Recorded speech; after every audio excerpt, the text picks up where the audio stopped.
Susan's Volvo sedan rolled to a stop in the shadow of the 10-foot high barbed cyclone fence. A young guard placed his hand on the roof. ID, please. Susan obliged and settled in for the usual half-minute wait. The officer ran her card through a computerized scanner. Finally, he looked up. Thank you, Miss Fletcher. He gave an impeccable sign, and the gate swung open. Half a mile ahead, Susan repeated the entire procedure at an equally imposing, electrified fence. Come on, guys. I've only been through here a million times. As she approached the final checkpoint, stocky sentry with 2 attack dogs and a machine gun glanced down at her license plates and waved her through. She followed K9 Road for another 25 yards and pulled into employee lot C. Unbelievable, she thought. 26,000 employees and a $12 billion budget. You'd think they could make it through the weekend without me. Susan gunned the car into her reserve spot and killed the engine. After crossing the landscape terrace and the landscape terrace and entering the main building, she cleared 2 more internal checkpoints and finally arrived at the windowless tunnel that led to the new wing. Voice scan booth blocked her entry. The armed guard looked up. Afternoon, Miss Fletcher. Susan smiled. Tired. Hi, John. Didn't expect you today. Yeah, me neither. She leaned towards the parabolic microphone. Miss Susan Fletcher, she stated clearly. The computer instantly confirmed the frequency concentration in her voice, and the gate clicked open. She stepped through. The guard admired Susan as she began her walk down the cement causeway.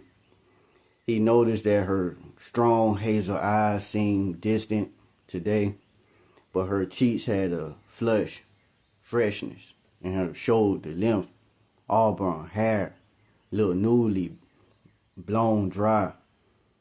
Trailing her was the faint scent of Johnson's baby powder. His eyes fell the length of her slender torso to her white blouse with the bra barely visible beneath, to her knee-length khaki shirt, and finally to her legs, Susan Fletcher's legs. Hard to imagine they support 170 IQ. He mused to himself. He stared after her a long time. Finally, he shook his head as she disappeared in the distance. As Susan reached the end of the tunnel, a circular, vault-like door blocked her way.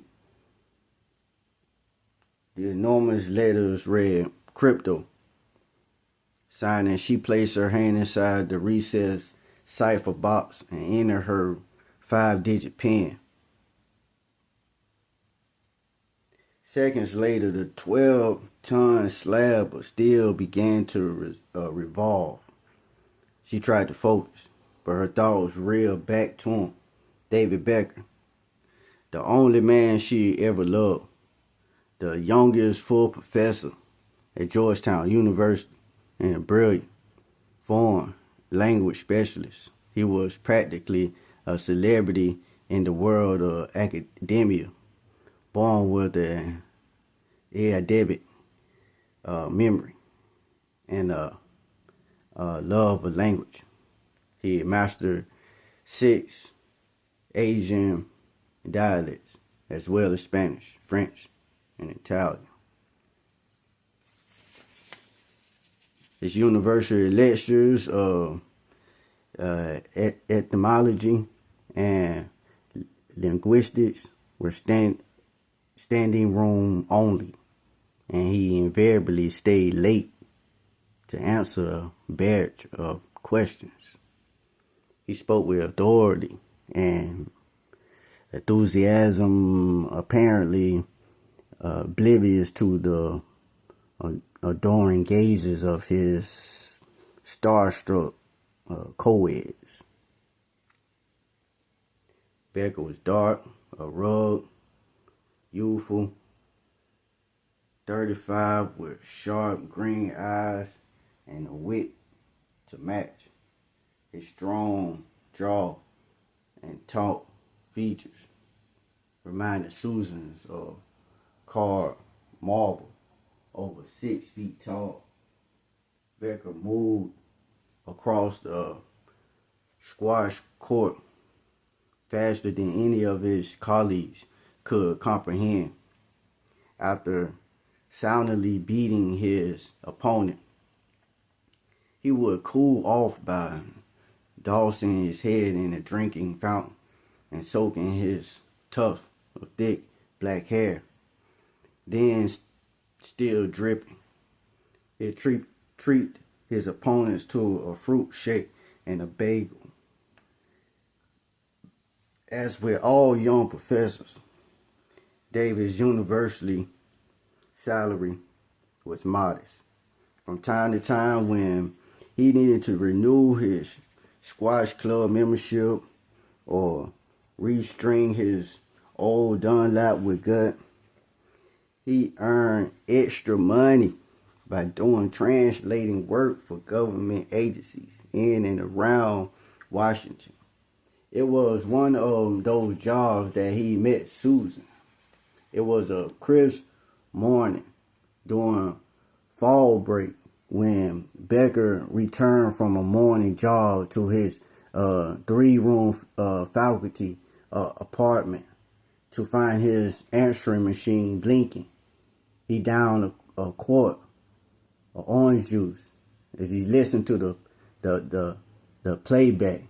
The message was like many he received a government agency re-questioning his translating services for a few hours later that morning.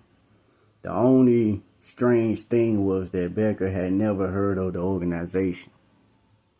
They're called the National Security Agency. Becker said, calling a few of his colleagues and for background. The reply was always the same. You mean the National Security Council? Becker checked the message. No, they said agency, the NSA. Never heard of. Becker checked the GAO directory and it showed no listing either. Puzzle. Becker called one of his old squash buddies, an ex-political analyst turned research clerk at the Library of Congress. David was shocked by his friend's explanation. Apparently not only did the NSA exist, but it was considered one of those influential government organizations in the world. It had been gathering global electronic intelligence data and protecting U.S. classified information for over half a century. Only 3% of Americans were even aware it existed. NSA is Buddy Joke, stands for No Such Agency, with a mixture of apprehension and curiosity. Becker accepted the mysterious agency's offer. He drove the 37 miles to their 87-acre headquarters hidden discreetly in the Woodland Hills of Fort Meade, Maryland. After passing through endless security checks and being issued a 6-hour holographic guests passed, he was escorted to a plush research facility where he was told he would spend the afternoon providing blank support to the cryptography division, an elite group of mathematical brainiacs known as the Code Breakers. For the first hour, the cryptographer seemed unaware Becker was even there. They hovered around an enormous table and spoke a language Becker had never heard.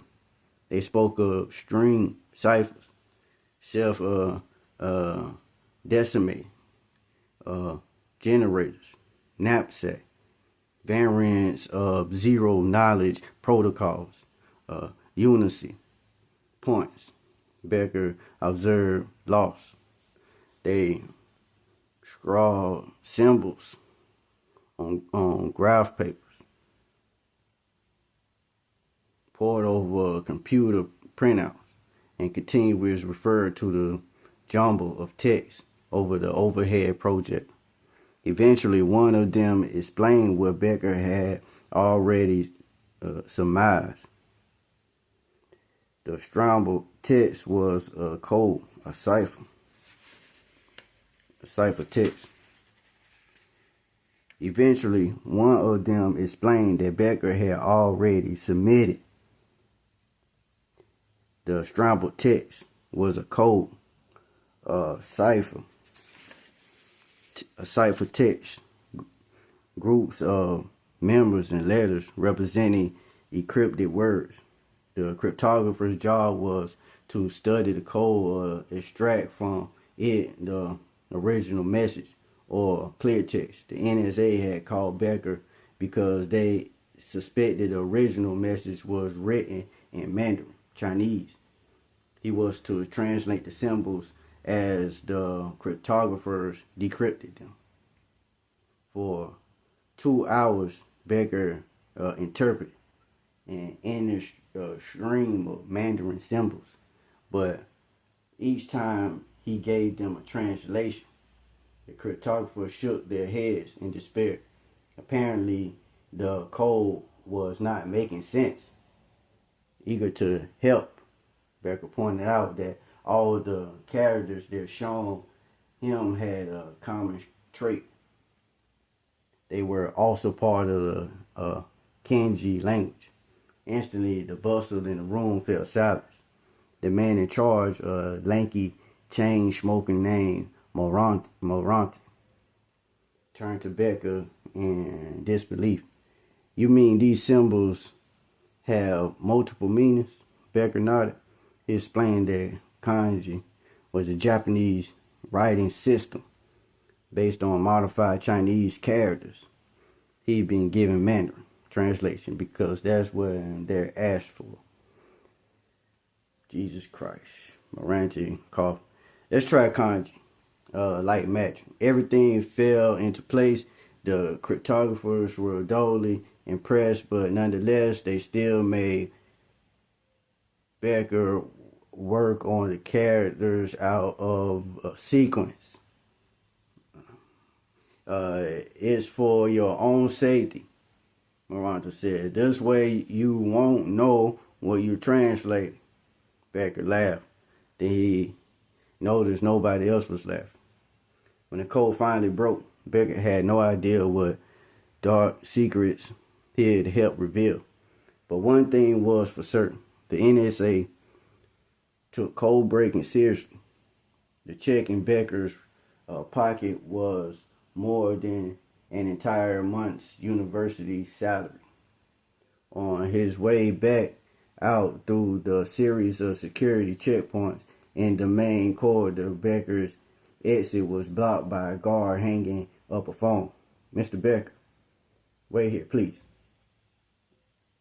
"What's the problem?" Becker had not expected the meeting to take so long, and he was running late for his standing Saturday afternoon squash match. The guard shrugged. "Head of crypto wants a word. She's on her way out." Becker laughed. he had yet to see a female inside the NSA. Is that a problem for you? A woman's voice asked from behind. Becker turned and immediately felt himself flush. He eyed the ID card on the woman's blouse. The head of the NSA's cryptography division was not only a woman, but an attractive woman at that. No, Becker fumbled. Susan Fletcher, the woman smiled, holding out her slender hand. Becker took it. David Becker. Congratulations, Mr. Becker. I hear you did a fine job today. Might I chat with you about it? Becker hesitated. Actually, I'm in a bit of a rush at the moment. He hoped spurning the world's most powerful intelligence agency wasn't a foolish act, but his squash match started in 45 minutes, and he had a reputation to uphold. David Becker was never late for squash. Class may be, but never squash. I'll be brief. Susan Fletcher smiled. Right this way, please. 10 minutes later, Becker was in the NSA's commissary, enjoying popple and cranberry juice with NSA's lovely hair and cryptography. Susan Fletcher, it quickly became evident to David that the 38-year-old high-ranking position at the NSA was no fluke. She was one of the brightest women he had ever met. As they discussed codes and code breaking, Becker found himself struggling to keep up. New and exciting experience for him. And hours later, after Becker had obviously missed his squash match and Susan had blatantly ignored 3 pages of the intercom, both of them had to laugh. There they were. 2 highly analytical minds, presumably immune to irrational infraction, but somehow while they sat there discussing linguistics, morphology, swaddle, random, number generator, they felt like a couple of teenagers. Everything was fireworks. Susan never did get around to the real reason she wanted to speak to David Beckham, to offer him a trial post in their Asiatic cryptography division. It was clear from the passion with which the young professor spoke about teaching that he would never leave the university. Susan decided not to ruin the mood by talking business. She felt like a schoolgirl all over again. Nothing was going to spoil it, and nothing did. Their courtship was slow and romantic.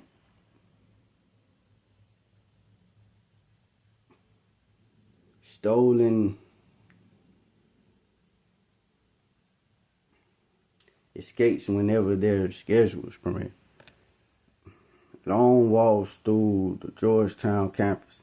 Late night cappuccinos at Merludi's. Occasionally lectures and concerts. Susan found herself laughing more than she ever thought possible. It seemed there was nothing David couldn't twist into a joke. It was a welcome release from the intensity of her post at the NSA. One crisp autumn afternoon, they sat in the bleachers watching Georgetown soccer get pummeled by Rutgers. What sport did you say you play? Susan teased. Zucchini. Becker groaned. It's called squash. She gave him a dumb look. It's like zucchini, he explained, but the court's smaller. Susan pushed him. Georgetown left wing sent a corner kick sailing out of bounds, and Bull went up from the crowd. The defenseman hurried back downfield. How about you, Becker asked. Played any sports? I'm a black belt in Stairmaster. Becker cringed. I prefer sports. You can win. Susan smiled. Overachieving, are we? Georgetown sport defense blocked a pass, and there was a communal cheer in the stands. Susan leaned over and whispered in David's ear, "You need a doctor." He turned and eyed her, lost. "Doctor," she replied. Say the first thing that comes to mind." Becker looked doubtful. Word association, standard NSA procedure. "I need to know who I'm with." She eyed him sternly. "Get a doctor." Becker shrugged. Susan gave him a frown. "Okay, try this one. Kitchen." He didn't hesitate. "Bedroom." Susan arched her eyebrows coldly. "Okay, how about this? Cat." "Good." Becker fired back. "Good." Cat, good. Squash. Ricochet. String of champions. That's pleasure. She groaned. "Your diagnosis?" Becker inquired. Susan thought a minute. "You're childish, sexual, frustrated squash fiend." Becker shrugged. "Sounds about right." It went on like that for weeks. Over dessert at all-night diners, Becker would ask endless questions. Where had she learned mathematics? How did she end up at the NSA? How did she get so captivating? Susan blushed and admitted she had been a late bloomer, lanky and awkward with braces, through her late teens. Susan said her Aunt Clara had once told her Gold's apologies for Susan's plainness was to give her brains a premature apology, Becker thought. Susan explained that her interest in cryptology had started in junior high school. The president of the computer club, a towering eighth grader named Frank Gutman, typed her love poem and encrypted it with a number substitution scheme. Susan begged to know what it said. Flirtatiously refused. Susan took the code home and stayed up all night with a flashlight under her cover until she figured out the secret. Every number represented a letter. She carefully deciphered the code and watched the wonderfulness of the seemingly random digits turn magically into a beautiful poetry. In that instant, she knew she's fallen in love. Codes and cryptology will become her life. Almost 20 years later, after gathering her master's in mathematics from Johns Hopkins and studying number theory on full scholarship from MIT, she submitted her doctoral thesis,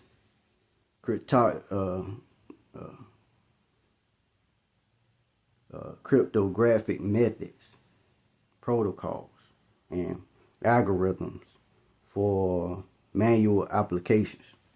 Apparently, her professor was not the only one who read it. Shortly afterwards, Susan received a phone call and a plane ticket from the NSA. Everyone in cryptology knew about the NSA. It was home to the best cryptographic minds on the planet. Each spring, as the private sectors, firms, descended on the brightest minds in the workforce and offer all obscene salaries and stock options. The NSA watched carefully, selected their targets, and then simply stepped in and doubled the best standing offer. What the NSA wanted, the NSA bought, trembling with anticipation. Susan flew to Washington's Dulles International Airport, where she was met by an NSA driver who whisked her off to Fort Meade. There were 41 others who had received the same phone call that year. At 28, Susan was the youngest. She was also the only female. The visit turned out to be more of a public relation bonanza and a barrage of intelligent testing than an informational session. In the week that followed, Susan and 6 others were invited back. Although hesitant, Susan returned. The group was immediately separated. They underwent individual polygraph tests, background search, handwriting analysis, and endless halves of interviews, including take inquiries into their sexual orientation and practices. When the interviewer asked Susan if she ever engaged in sex with animals, she almost walked out.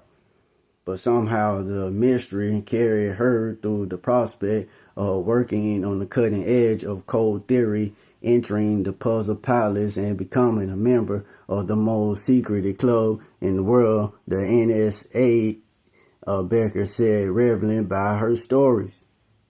They actually asked you if you had sex with animals.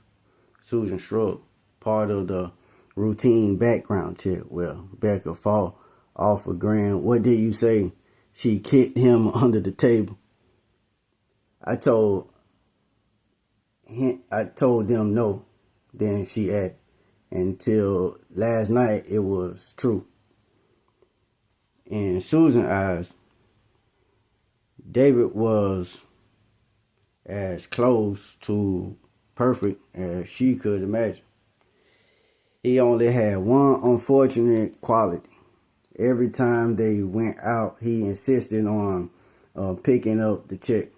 Or Susan hated seeing him lay down a full day's salary on dinner for two. For Becker was immovable. Susan learned not to protest, but it still excited her. I make more money than I know what to do with, she thought.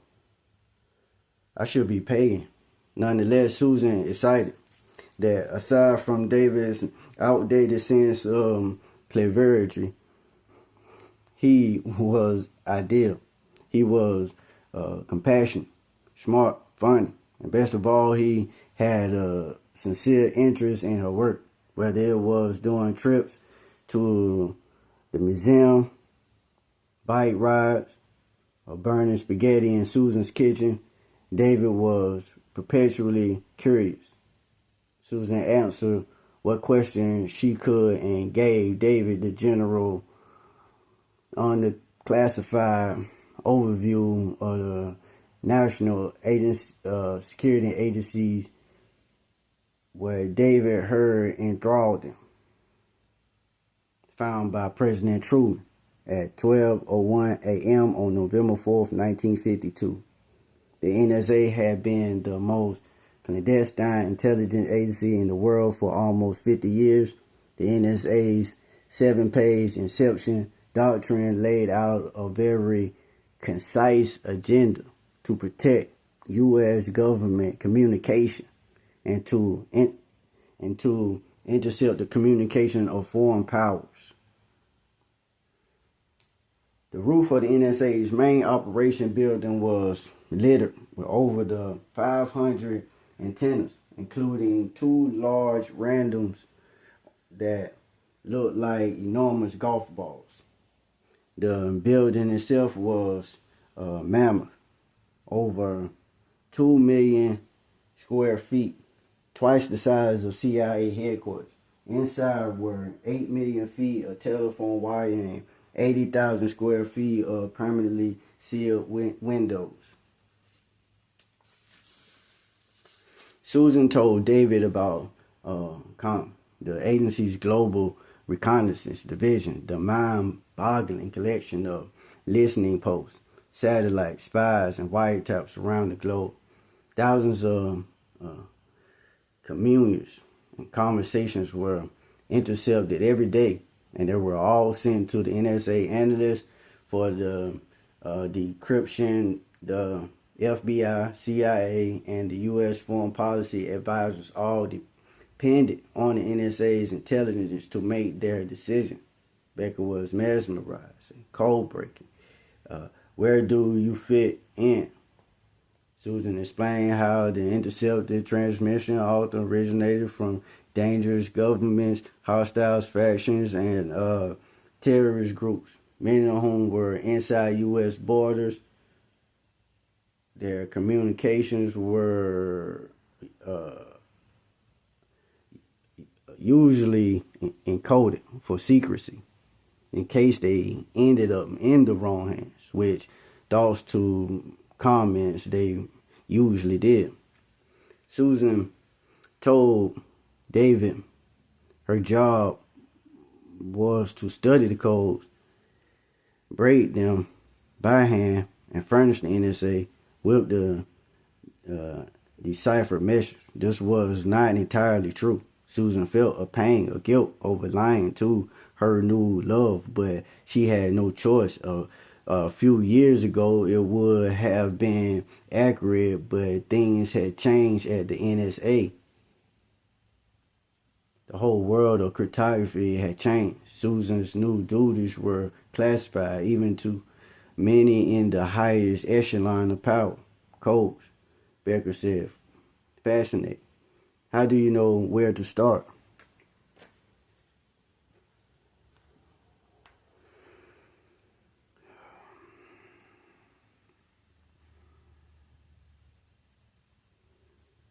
Susan smiled. How do you break them? You of all people should know it's like studying a foreign language. At first the text looks like gibberish, but as you learn the rules, defining its structure, you can start to extract meaning. Becker nodded, impressed. He wanted to know more. Mercedes, napkins, and concert programs as her chalkboard. Susan set out to give her charming new protege a mini course in cryptography. She began with Julius Caesar's perfect square cipher. Caesar, she explains, was the first code writer in history. When his foot messengers started getting ambushed and his secret communion stolen, he devised a rudimentary way to encrypt his directives. He rearranged the text of his message such that the correspondence looked senseless. Of course, it was not. Each message always had a letter count that was a perfect square.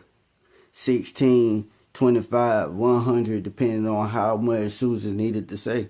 He secretly informed his offers that when a random message arrived, they seemed transcribe the text into a square grid. If they did, and read top to bottom, a secret message would magically appear.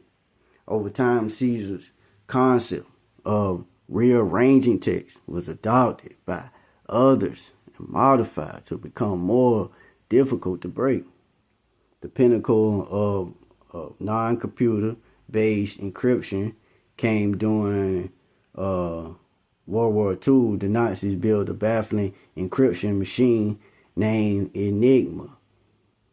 The device resembled an old-fashioned typewriter with brass interlocking rotors that revolved in intricate ways of scuffle clear text into confounding arrays of seemingly senseless characters grouping only by having other Enigma machines calibrated the exact same way could the recipient break the code. Becker listened, spellbound. The teacher had become the student. One night at a university performance, the Nutcracker, Susan gave David his first basic code break. He sat through the entire transmission, pen in hand,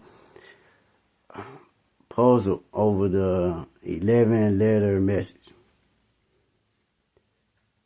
Finally, just as the lights dimmed for the second half, he got it to encode.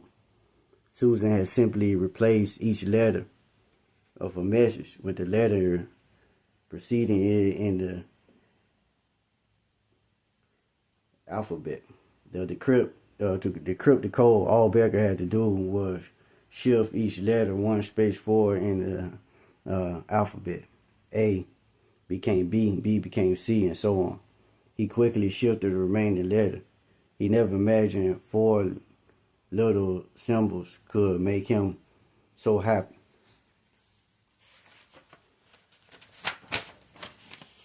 He quickly scrawled his response and handed it to her. Susan read it and beamed. Becker had had to laugh. He was 35 years old and his heart was doing backflips. He'd never been so attracted to a woman in his life. Her delicate European features and soft brown eyes reminded him of an ad for Estee Lauder. If Susan's body had been lanky and awkward as a teenager, it sure wasn't now. Somewhere along the way, she had developed a willow grace, slender and tall, with full, firm breasts and a perfectly flat abdomen. David often joked that she was the first swimsuit model he ever met with a doctorate in applied mathematics and number theory. As the months passed, they both started to suspect they found something that could last a lifetime. They had been together almost 2 years when out of the blue, David proposed to her. It was on a weekend trip to the Smoky Mountains. They were lying on a big canopy bed at Stone Manor. He had no ring. He just blurted it out. That's what she loved about him. He was so spontaneous. She kissed him long and hard. He took her in his arms and slipped off her nightgown. I take that as a yes, he said, and they made love all night by the warmth of the fire. That magical evening had been 6 months ago, before David's unexpected promotion to chairman of the modern language department. Their relationship had been in a downhill slide ever since.